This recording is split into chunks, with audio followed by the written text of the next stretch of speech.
मेरे YouTube channel astro Naresh पर आपका स्वागत है। नमस्कार, मैं हूं नरेश कुमार। सबसे पहले उन दर्शकों का शुक्रिया जिन्होंने पेज को सब्सक्राइब किया है और पेज के वीडियो को लाइक कर रहे हैं।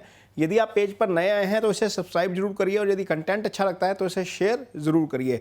आज बात करेंगे शनिदेव की। शनिदेव ने 17 जनवरी को गोचर किया था कुंभ राशि में और उसके बाद कुछ राशियों के ऊपर शनि की साढ़ेसाती शुरू हुई है। कुछ राशियों के ऊपर से शनि का प्रभाव कम हुआ है।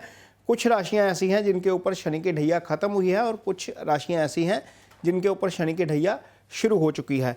लेकिन शनिदेव 17 जनवरी को जैसे ही गोचर हुए उसके कुछ दिन बाद ही 30 जनवरी के आसपास शनि अस्त हो गए और अब 5 मार्च को शनि दोबारा उदय होंगे, यानी कि शनि अब फुल प्रभाव में आ जाएंगे। उसका कारण यह है कि शनिदेव का गोचर 30 साल बाद हो रहा है कुंभ राशि में। शनिदेव की 2 राशियां हैं, एक है मकर राशि और दूसरी है कुंभ राशि। कुंभ राशि शनिदेव की मूल त्रिकोण राशि है। इसको एक एग्जाम्पल के तौर पर समझते हैं, जैसे एक आपका अपना घर है जिसके अंदर आप रहते हैं, लगातार रहते हैं। एक आपने एक अल्टरनेटिव जो है वो घर रखा हुआ है, यानी कि एक वैकल्पिक व्यवस्था की हुई है जहां पर आप कभी कभी चले जाते हैं, लेकिन आपको अपने वाला जो पुराना घर है जिसमें आप लगातार रहते हैं वही प्रिय है। और ये वो प्रिय घर शनिदेव के लिए कुंभ राशि है। ये जो शनि का उदय होना इसलिए भी ज़्यादा अहम है क्योंकि शनि इस गोचर के दौरान, कुंभ राशि में गोचर के दौरान 31 साल बाद शतभिषा नक्षत्र में प्रवेश करेंगे। शनि ने पिछले साल 24 फरवरी को नक्षत्र बदला था और धनिष्ठा नक्षत्र में गए थे। मंगल के नक्षत्र में 18 फरवरी को जो है वो शनिदेव ने गोचर किया था धनिष्ठा नक्षत्र में। धनिष्ठा नक्षत्र मंगल का नक्षत्र है और दोनों जो ग्रह हैं वो आपस में मित्र भाव नहीं रखते, शनि और मंगल। इसका असर हमें ये देखने को मिला कि 24 फरवरी को यूक्रेन और रशिया के बीच कन्फ्लिक्ट शुरू हो गया और जो आज तक जारी है। अब जैसे ही शनिदेव नक्षत्र परिवर्तन करेंगे, ये 15 मार्च को होगा, उसके बाद ये कन्फ्लिक्ट जो है वो हो सकता है कि थोड़ा सा ईज आउट हो जाए, वहाँ पर चीज़ें सामान्य होनी शुरू हो सकती हैं। क्योंकि जो ज्योतिष में कहा जाता है शनिवत राहु कुजवत केतु, यानी कि जो मंगल हैं वो केतु के असर, केतु जो है वो मंगल का प्रभाव करते हैं, जो राहु हैं वो शनि की तरह असर करते हैं और दोनों प्लैनेट्स की दशा भी लगभग एक जैसी होती है। महादशा की यदि हम बात करते हैं तो ये असर रहेगा कि शनिदेव जब राहु के नक्षत्र में आ जाएंगे तो पूरे प्रभावी हो जाएंगे। पूरे प्रभावी किस रूप में होंगे? ये कर्म फल देने वाला नक्षत्र है जो शतभिषा नक्षत्र है। यदि आपका कर्म अच्छा रहा है तो आपको इसके अच्छे फल देखने को मिलेंगे। शनि जब फुल प्रभावी हैं कुंभ राशि में और ऐसे नक्षत्र में हैं जो कर्म फल का नक्षत्र है, तो निश्चित तौर पर आपको इसका फल देखने को मिलेगा। यदि आपका कर्म अच्छा रहा है, इसको मैं एग्जाम्पल के तौर पर समझाने की कोशिश करता हूँ। मान लीजिए आप किसी ऐसी आदत के शिकार हैं जो आपको फिजिकली हार्म कर सकती है, लाइक स्मोकिंग कर रहे हैं आप, या आप ड्रिंक कर रहे हैं, या कुछ ऐसा कर रहे हैं जिससे आपको फिजिकली हार्म हो सकता है, लेकिन आप बहुत लंबे सालों से समय से कर रहे थे, उसका कोई पता नहीं लगा। ये समय आ गया है अब 15 मार्च के बाद जब इसका रिजल्ट आपके सामने आना शुरू होगा, क्योंकि शनिदेव जो है वो उस चीज़ को सामने ले आएंगे जो आपने की हुई है। ये तो मैंने बुरी आदत की बात की। यदि आप अच्छा काम भी कर रहे थे, उसका रिवार्ड नहीं आपके सामने आ रहा था, तो वो समय आ गया है अब कि आपको उसका रिवार्ड मिलना शुरू हो जाएगा और आपको बहुत अच्छा रिवार्ड मिलेगा। ये इसका प्रभाव जो है वो ओवरऑल रहेगा कुंभ राशि में गोचर के दौरान। 15 अक्टूबर तक शनि इसी नक्षत्र में रहेंगे। इसके बाद रेट्रोग्रेशन में जाकर फिर धनिष्ठा में जाएंगे, फिर 24 नवंबर को जाकर दोबारा शतभिषा में आएंगे और करीब आगे इसी नक्षत्र में चलेंगे। इस नक्षत्र में रहने के दौरान शनिदेव कर्म का फल करेंगे।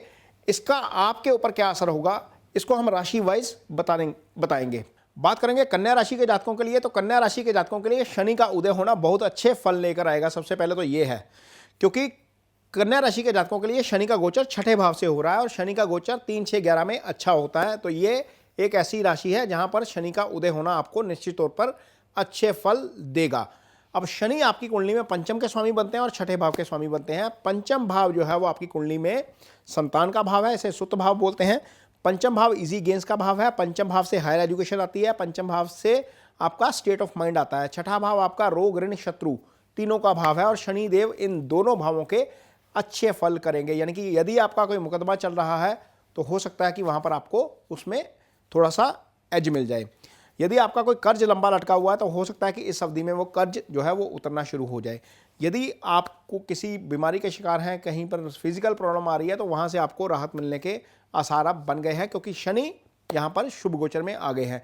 पंचम भाव, यानी कि यदि आपके यहाँ पर संतान होने वाली है, एक्सपेक्ट कर रहे थे लेकिन हो नहीं रही थी, तो हो सकता है कि अगला 1 साल जो है वो संतान के मामले में आप लकी साबित हों। यदि आप हायर एजुकेशन की तरफ जा रहे हैं और आपका इरादा है कि कहीं बहुत अच्छी यूनिवर्सिटी में पढ़ना है जाकर, तो हो सकता है कि वहाँ पर भी आपका जो एफर्ट है, जो आपकी जो इच्छा है वो पूरी हो जाए। यदि आपको कोई ऐसा फैसला लेना है जहाँ पर आप अभी तक कंफ्यूज थे, हो नहीं पा रहा था, तो स्टेट ऑफ माइंड आपका ऐसा हो जाएगा कि आप वो फैसला अच्छे तरीके से ले पाएंगे। ये शनिदेव के शुभ प्रभाव आपको देखने को मिलेंगे कन्या राशि के जातकों को, यदि आपकी कुंडली में शनि की महादशा या अंतर्दशा चल रही है तो। यदि आपकी कुंडली में दशा, महादशा, अंतर्दशा नहीं भी चल रही है तो भी इन 2 भावों के फल शनि निश्चित तौर पर करेंगे।